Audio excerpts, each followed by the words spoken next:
Hi everyone, in this video I'm going to show you how we can do the collision detection between the asteroid and the UFO.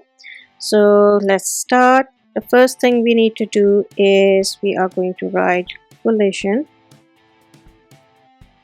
and then we need to make a local variable. Let's say let t equal to dist round bracket, and then inside this dist function what we have to give is the x and y position of the UFO x and UFO y, and we also need to give the x and y position of the asteroid.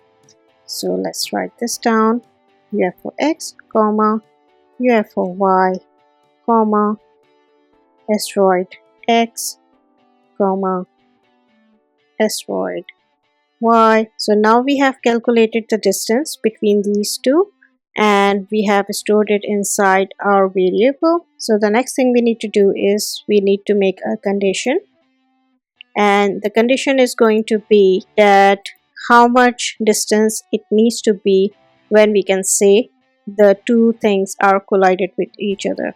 So if t is less than 50, then we want the game to stop. Just check.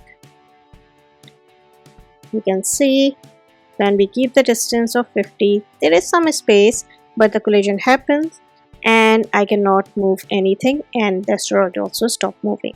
So we can reduce this number. Let's say the number is reduced to 45.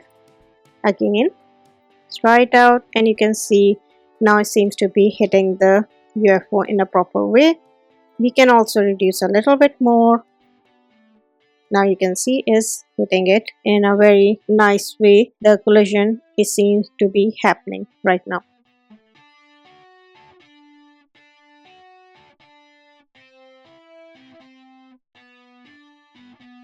So in the condition, when we are checking the distance, we can reduce the distance or increase the distance the way we like, and we can check the collision happen using that. Thanks for watching.